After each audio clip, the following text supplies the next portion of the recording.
Welcome to the Leading Hope Podcast with Kevin Jack. Your influence will lead people somewhere, lead them towards hope. Everyone has 20 minutes to learn to become a better leader. Make it count. Welcome to Leading Hope with Kevin Jack. I'm your host, VJ Williams, here with my friend and pastor, Kevin Jack. Thank you for joining us and taking time out of your day to become a better leader. We release a new episode every Wednesday, so we'd love for you to share on social media and bring others along with us on this journey of becoming a better leader.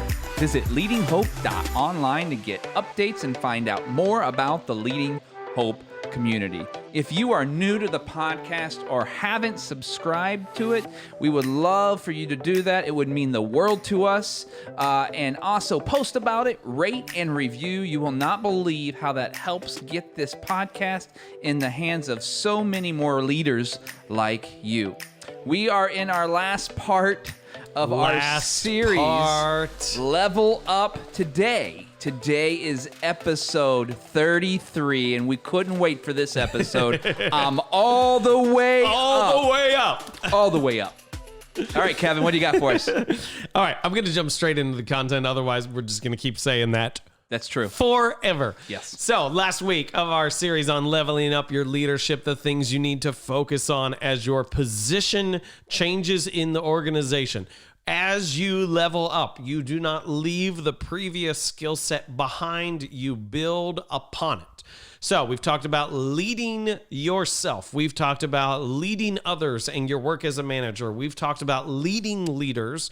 And now this last week of this, we're going to talk about leading organizations. And again, we're talking about the people side. We're going to do a whole series the next month on culture, strategy, vision, communication, those pieces. But this in focus on the people side of leading an organization. And here's the thing I want to clarify at the beginning is you don't have to be leading the whole organization for it to be necessary for you to know this skill set. And so our context is church work that we're working in right now. Again, this is applicable to a lot of different things, but you can be leading an organization and not actually have anyone underneath you who's a direct report. Correct. And so I go through this to go, so I get to serve as a lead pastor within our church. Our youth pastor, our children's pastor, everyone needs to know this. Like, you need to know this information and you need to be able to apply these skills. And so I don't want you to have the tendency to look at this and go, well, this is like me and 10 other people. This is what you're doing. Other than leading yourself, this is how you lead an organization. So the two key pieces that I want to walk through as we focus on this on the people side of leading an organization is, number one, having a leadership development culture. And number two, getting results when you're disconnected from the people and process. Having a leadership development culture and getting results when you're disconnected from people and process. So the first one, leadership development culture. Your chief job is creating a leadership development culture. This is you moving from managing to leading to culture shaping. And last week, we talked about the importance of developing leaders, gathering many to find the one. In your role as leading leaders, that you should be a developer. And that is so important in this role of a leadership development culture, because as a leader, you set the standard for the importance of developing others based upon your actions. So people will continuously do what you model for them to do. So you can't leave that behind. But your goal is that developing leaders isn't simply something that you do, but it's something that your organization does. That developing leaders is natural. Developing leaders is just who they are at the core, because your significance, your opportunity will depend upon the quality of your leaders. So let me give you a couple specifics on what that looks like for how you do that. And then I want to give you our statement, what we do as a church in terms of how we defined how we develop leaders. Not that your statement needs to be our statement, but we have made it as clear as we can out of necessity for this is how we develop leaders. So a couple things you just need to be aware of on how. First off, you need to create clarity on what that is. You need key terminology. You need key behaviors. You need key wins. When you're talking about leadership development, your people need to know exactly not just what that is, but what it looks like functionally. Second off, you need to craft expectations towards it. For all of our staff, when we put out their job description, we put top of the job description, we say title. Second piece is we say, who is your direct report? And the third piece is we say, what is the purpose of this role? We will give an initial purpose based upon the function of that role. And then we will list a second purpose is to develop people.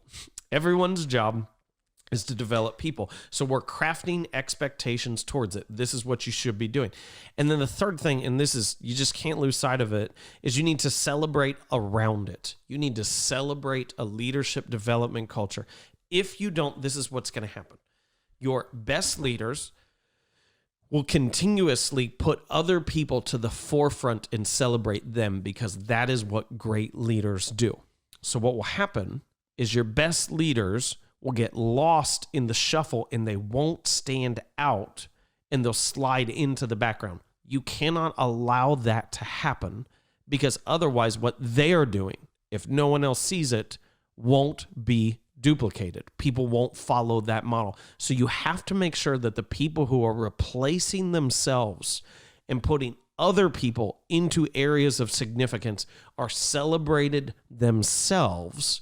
Otherwise, they'll fall into the background and the behavior will be lost. And we talked last episode, we talked about Heather Rogers, our director of guest experience at our Beaver Creek campus, who does an amazing job of this and continuously puts her team to the front and celebrates them. And so we got to make sure when people are doing that, that they are celebrated. And so what you're seeking to do within all this is you can't just say, hey, we're going to have a leadership development culture. That's what we want. And then expect it to happen. You can't also go, we're going to really focus this season on a leadership development culture, and then you develop people yourself and expect people to fall into line and to inherently do what you do.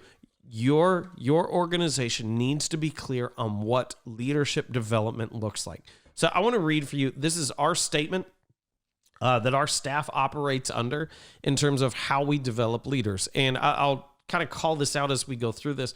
But what we're defining within this is we're defining what we're looking for in future leaders, how we're developing leaders, and what we're inviting that development, what we're inviting those leaders into as how they continue to grow. So we say it like this. We say, we believe everyone can lead at some level. They simply need 4 components. 1, opportunity. 2, evaluated experience. 3, equipping. And 4, consistent encouragement. We purposely provide these things for people who, 1, believe in our vision, and show the 2, teachability, and 3, desire to lead.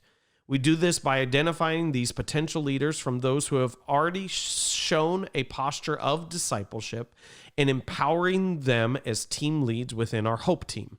We give our team leads the 4 components and engage them in our highly participative, team-based leadership environment. Through this, we seek to give them a voice in shaping our direction while engaging them in the thinking, behaviors, and personal development that is pivotal to healthy, kingdom-focused, courageous leadership. Now, that may be a mouthful. If I don't want you to worry. Please don't try to type that down. We will put that in the notes for this show so you can access it if you have an interest to. But note within there, we're saying, hey, we're looking for leaders who believe in our vision, who are teachable, and have a desire to lead. Last episode, we talked about, I'm looking for available and desire. That's what we're saying. Believe in our vision, teachable, and desire to lead. We're giving them. How do we develop leaders once we've identified them? Opportunity, evaluated experience, equipping, and consistent encouragement. And we're inviting them into this larger leadership conversation so they can learn the thinking, the skills that it looks like to have courageous leadership. I'm trying to make within this leadership development as incredibly clear as I possibly can. And I'm saying this is what leadership development looks like at Be Hope. If you are going to have a leadership development culture, you must call out exactly what that looks like, celebrate around it, and craft expectations towards it. A couple dangers within this. For one, you cannot allow frontline managers to clog the leadership pipeline. You cannot allow frontline managers, people who are just stepping into that leading others role, to clog the pipeline either because of skill set or insecurity or whatever else it may be. You have to be on the lookout for where leadership development stops. And so you're constantly mindful of that. When you're aware of where leadership development stops, you're seeking to either develop that person if it's a skill set thing, if it's a motivation thing. You're not going to change it. You don't have that ability. So you're seeking to develop them up if it's a skill set, or if not, you're seeking to move them out so it doesn't clog the development of others. If you don't, you will lose your best people. You'll frustrate the people who are simply at that first level of leading themselves, and you'll stop the pipeline. Now, this is such an important piece to the culture of your organization. And again, this isn't one aspect of culture. Next episode or next series, we're going to dive into talking about culture development. What is culture? How do you develop culture? How do you ensure culture? How do you evaluate culture? We'll talk about those pieces. But a leadership development culture is the one thing that you're ensuring. Not simply, I had a book study with 5 people, and so we've done leadership development. That it is what you do over and over again. Now, the second piece, which will be much shorter than the first piece, is as you are leading an organization, yes, you're focused on a leadership development culture, but you're also focused on, you need to figure out how you can be accountable for results when you're not connected to the people and the process. In my role, I am accountable for the quality, for the execution, for the safety of every ministry environment.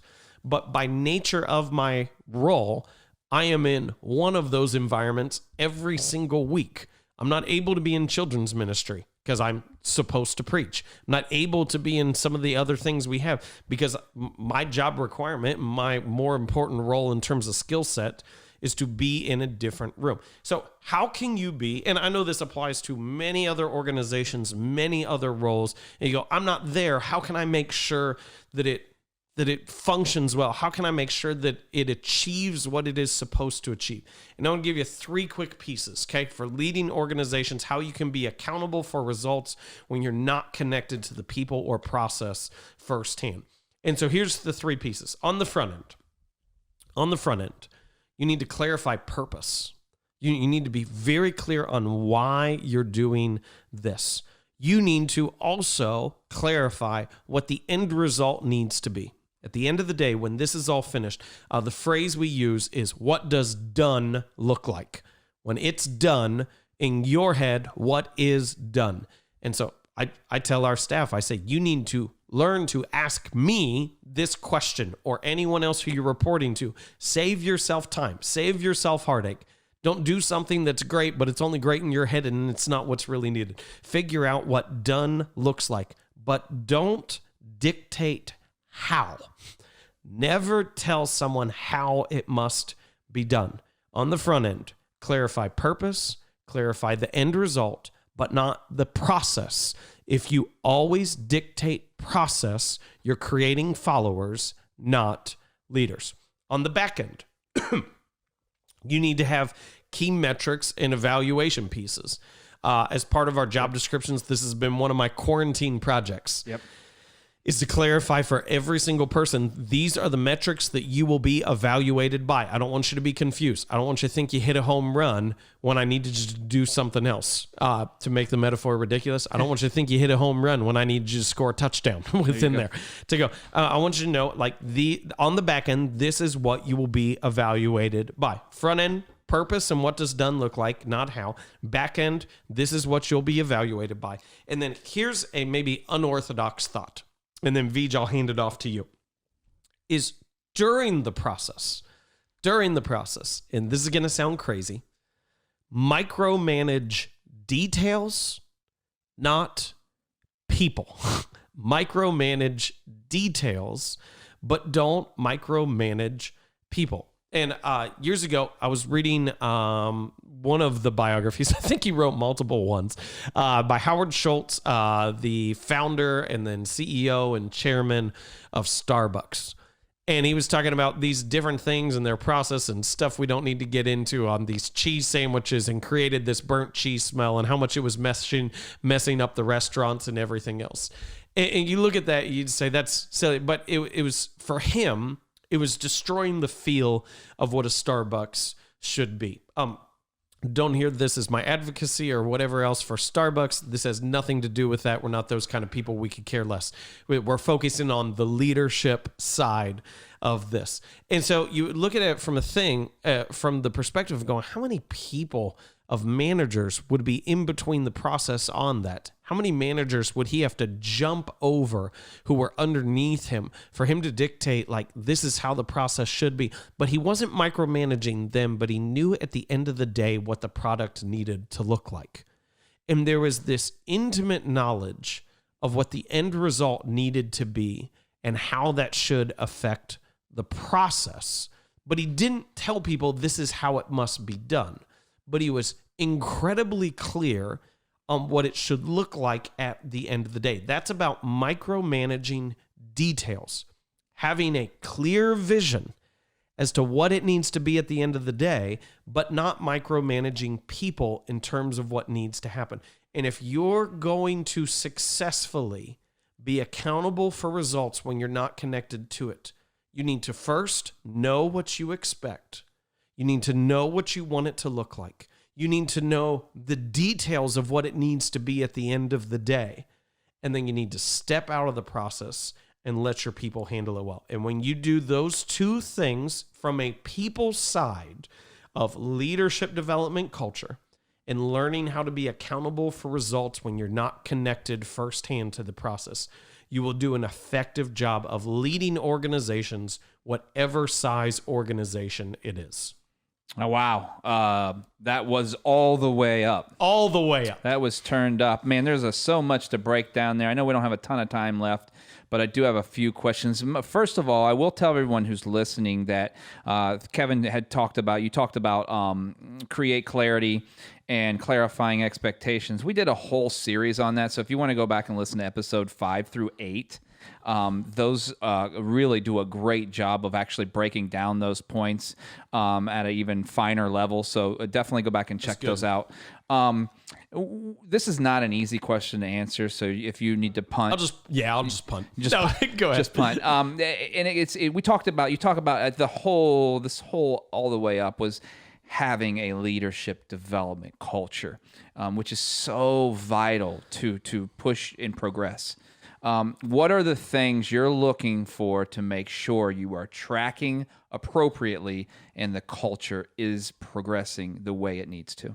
To make sure that people are actually developing leaders and that it's coming up. Yeah, that the culture is you know where you need to get, but the things that you're looking for, you're tracking to make sure that you actually have that culture, that development culture, that leadership development culture. Yeah, I think maybe the most simplest thing, and this is the unique thing about church world, is that we have like actual stages. Most organizations don't have actual physical stages anymore. And so I go through that, I'm going, am I seeing the same faces on the stage every single time? Because if I'm seeing the same faces on the stage, we're not developing. We're not letting other people step into it. The other key thing I'm looking for is just to simply go, who's got people around them? And I mean that in terms of like in the office, outside the office, hanging out, lunches, stuff like that. Who's hanging out with the same people and who has different and more people coming around them? One of the things when I first got to this church that I said just really clearly is I said, I only ever see our staff in the office. Yeah. If we're succeeding, this office should be full of people who aren't paid staff. That's success for me. Yeah. That really is success. And so I go, who's got people around them? Who's bringing extra people to meetings and going and they do it like this, like a permission thing. They're coming in, and I'm grateful that they asked, but they're like, hey, can they asked to come in. Can they come in today? Absolutely. Yeah. Absolutely. Nothing would make me happier than to give someone a seat at the table to hear the conversation and give their contribution. Absolutely. I couldn't agree more. That's one of the biggest things that I tell, even the team that I get to be a part of, the online team, is that, hey guys, you have a seat at the table. First of all, God gave it to you. Yep. And second of all, we do what is best for the people. Yep. And I love that part of that. So that's a great way. That actually answered the question very specifically. I didn't think you would go that route, but that was a great answer to a very difficult question. One more thing before we get out of here. You talked about micromanage details, not people. So you talk about... Yeah, that's maybe a little crazy idea for most people. Yeah, but I totally get it from my vantage point, because we give people the why, and we give them the what. You do the how. Yeah. In this scenario, you're saying that the how is just as important as the what and why, because it's part of the details. Is that what you're getting at? I would say I don't want to dictate process. I never want to do that. I don't want to build someone's system for them, but I need to be unbelievably clear on what it should look like at the end of the day. So a simple practice that we went through is we're clear on our church culture, but we also went through and gave specifics for each ministry environment. I said hey, children's ministry. Our children's ministry should be safe, should be fun, and should be deep. It should be a place that people want to invite their friends, a place that parents and students and kids trust and don't feel vulnerable, and a place that goes really deep. We said for our worship service, at the end of the day, it's inspiring. We said we are pace setters. We're not responding to the room. We're setting the pace of the room. And so we went through for all these different environments, and we just dictated those details. And we said, at the end of the day, this is the bullseye. I don't want you to have any confusion on what the bullseye is. This is absolutely the bullseye. Now you go do it. That's great. That's back to what we said. No confusion around the mission. That's really important. Yeah. Hey, what's the thing that you want someone to take away from this episode 33 all the way up? I want to say that this is a skill. While leading yourself is a skill that you keep with you throughout, leading organizations is something that you can have at any level. You don't have to wait until you're in a top spot in terms of leadership to start to exercise these skills and figure out what it looks like. Wherever you are, you can start to do this right now. That's great. Thank you so much for joining us today. If you have not subscribed to this podcast yet, it would mean the world to us if you did that right now. Also, post about it, rate and review, or both. You won't believe how that gets this podcast in the hands of so many more leaders like you. We love hearing your stories of how the podcast is working in your life and business. If you have a story, visit leadinghope.online and send that to us. We'd love to hear from you. I cannot wait for this next series. You have hyped it up, and we will see you back next week. And remember, everyone has 20 minutes to learn to become a better leader. Make it count.